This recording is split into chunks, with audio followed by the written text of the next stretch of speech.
Então, pessoal, todos bem? Sejam todos novamente bem-vindos ao canal. Hoje são dois objetivos: tentar te ajudar a entender a súmula 634 do STJ e dar uma moral para o Flamengo, porque tá difícil pegar o Palmeiras, daí porque a camisa do Mengão nesse vídeo, tá bom? Vamos lá, para o que interessa, súmula 634 do STJ. Bom, a novíssima súmula 634 do STJ estabelece um entendimento um tanto quanto simples. A leitura textual da súmula nos diz o seguinte, ao particular aplica-se o mesmo regime prescricional previsto na Lei de Improbidade Administrativa para os agentes públicos. Se o teu concurso é um concurso que exige, na verdade, o conhecimento textual da jurisprudência do STJ e do STF, basta que você entenda o que quer dizer a súmula. A súmula praticamente diz que os prazos prescricionais que são aplicáveis aos agentes públicos na Lei de Improbidade Administrativa também se aplica ao particular. Isso, na verdade, é um entendimento textual. Nos concursos da advocacia pública, esse entendimento não é suficiente para o enfrentamento de provas, razão pela qual nós temos que entender a súmula nas entrelinhas. Primeiro, quem é o particular na Lei de Improbidade Administrativa? O particular, ele também comete improbidade e está disposto no artigo 3º da lei, que diz o seguinte, as disposições desta lei são aplicáveis no que couber àquele que, mesmo não sendo agente público, induza ou concorra para a prática do ato de improbidade ou dele se beneficie sob qualquer forma direta ou indireta. Então o artigo 3º coloca de lado do agente público o particular, como também sujeito passivo do ato, sujeito ativo do ato de improbidade e passivo da ação de improbidade. O sujeito ativo do ato de improbidade é quem comete o ato de improbidade e, portanto, o sujeito ativo do ato de improbidade pode ser sujeito passivo da ação de improbidade. Muito bem, mas esse particular, como é que ele é denominado na lei?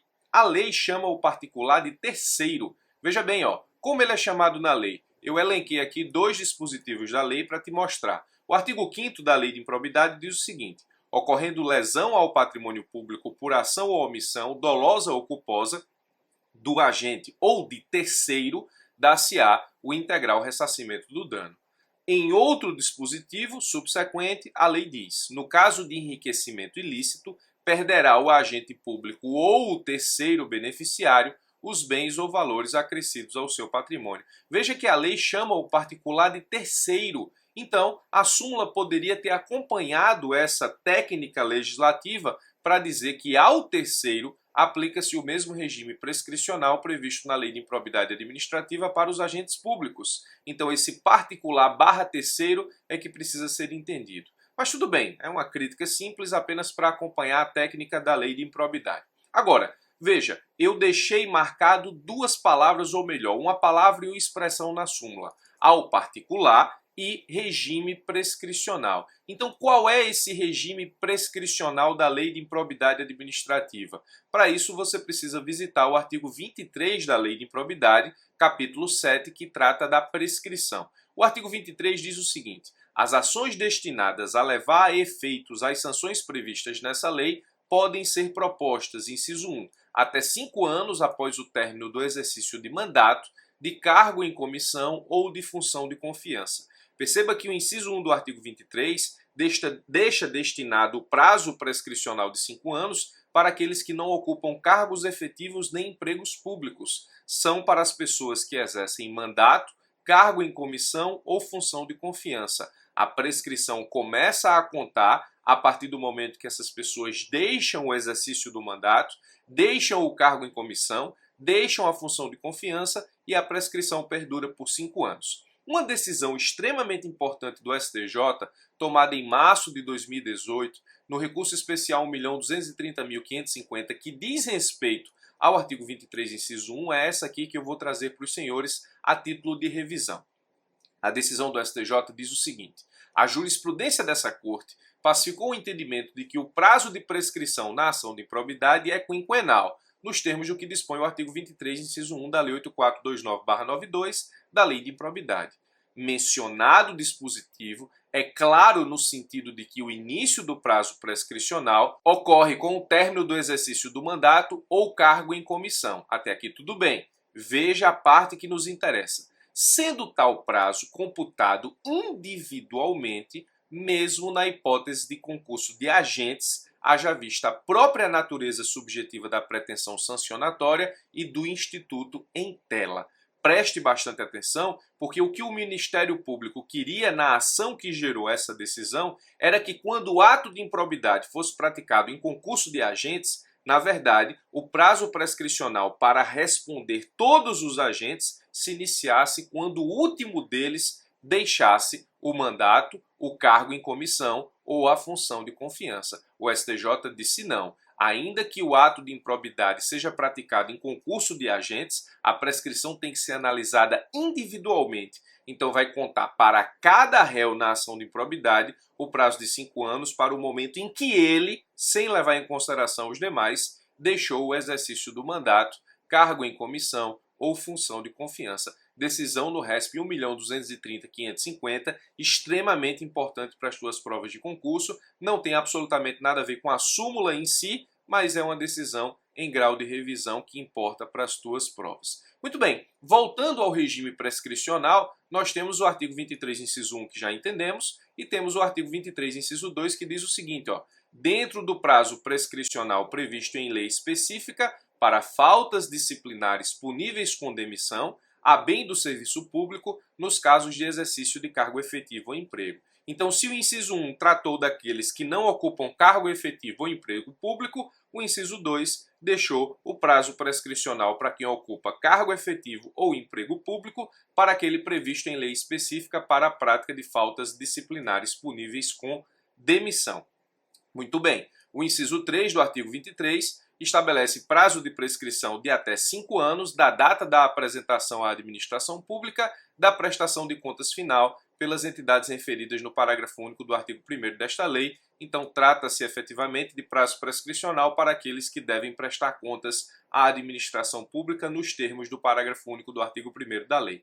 Veja que o prazo prescricional ou regime prescricional para o agente público basicamente trata-se do artigo 23, inciso 1 e do artigo 23, inciso 2. Perceba também que a lei não prevê, a lei de improbidade em si, não prevê prazo prescricional em relação ao particular na ação de improbidade. Isso gerou, nesse caso específico, a necessidade do pronunciamento do STJ a partir da construção da sua jurisprudência para que ele definisse qual seria o prazo prescricional em relação ao particular, uma vez que os artigos 23, incisos 1 e 2 não tratam do particular no regime prescricional da LIA. Daí porque o surgimento da súmula, mas a súmula surgiu a partir de inúmeras decisões jurisprudenciais, algumas das quais eu colaciono para os senhores aqui.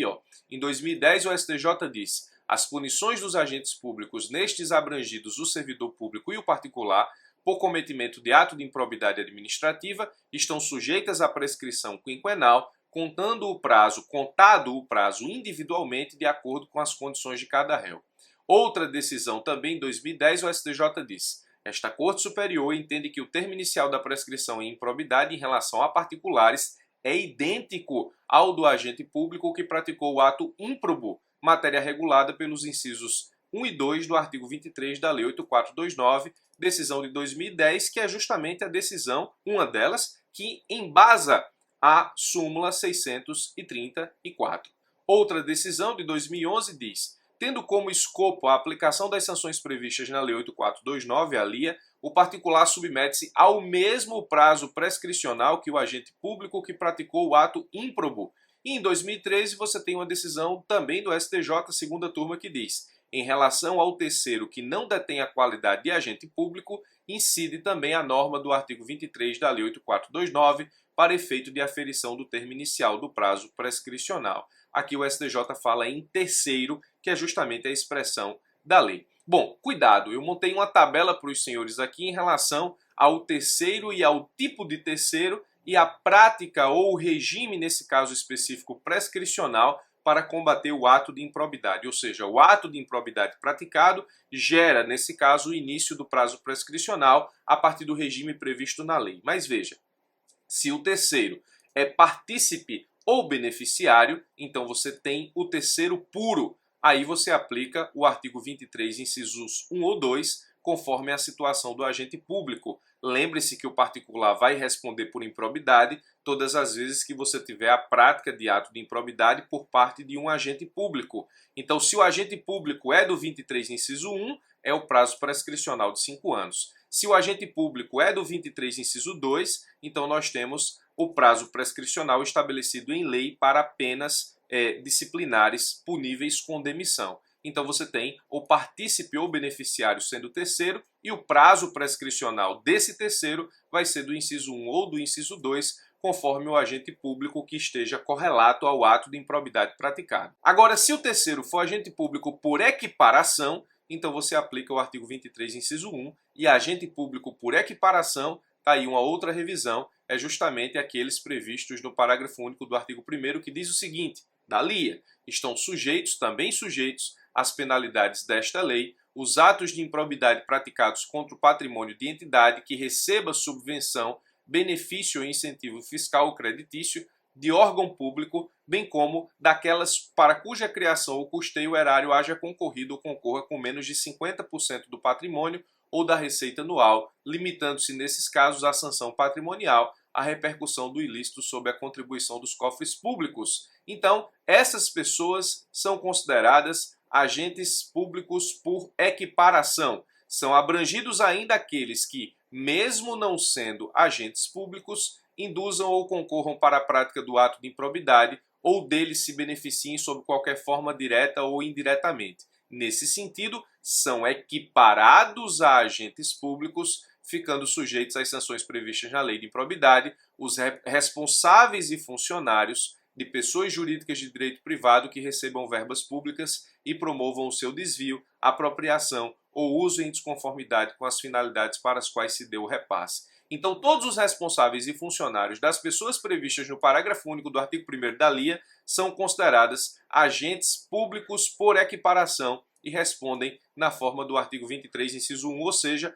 o prazo prescricional começa a iniciar no momento em que esses responsáveis ou funcionários deixarem os respectivos cargos. Se o terceiro for o chamado terceiro puro, ou seja, não aquele agente público por equiparação, terceiro mesmo, partícipe ou beneficiário, vai responder nos termos do artigo 23, incisos 1 ou 2, de acordo com o agente público correlato ao ato de improbidade. Então, a súmula 634 do STJ, embora simples na sua redação, guarda nas entrelinhas algumas decisões ou particularidades interessantes. Eu chamaria a atenção para a identificação do regime prescricional, artigos 23, incisos 1 e 2, chamaria a atenção para a decisão do RESP 1.230.550 de março de 2018, que é uma decisão que está vinculada ao artigo 23, inciso 1, conforme explicado no presente vídeo. O artigo 23, inciso 2, diz respeito ao prazo prescricional para combater a improbidade ou para buscar a responsabilização da improbidade daqueles que ocupam cargo efetivo ou emprego. Eu tratei aqui da jurisprudência do STJ e de toda a construção que levou à publicação da súmula e apliquei aqui uma tabela para que os senhores tenham cuidado, porque se tratar de terceiro puro, que é o partícipe ou beneficiário, nós temos o artigo 23, incisos 1 ou 2, a regular a prescrição, e se tratar de agente público por equiparação, nós temos a aplicação do artigo 23, inciso 1, lembrando sempre que agente público por equiparação são todos os responsáveis e funcionários das pessoas previstas no parágrafo único do artigo 1º da LIA. Muito bem, espero ter explicado os termos da súmula 634 e que os senhores tenham entendido efetivamente como ela deve se aplicar na prática, bem como a revisão de algumas decisões e conceitos importantes na lei de improbidade administrativa a partir da própria jurisprudência do STJ. É isso, eu vou ficando por aqui, forte abraço e até os nossos próximos encontros.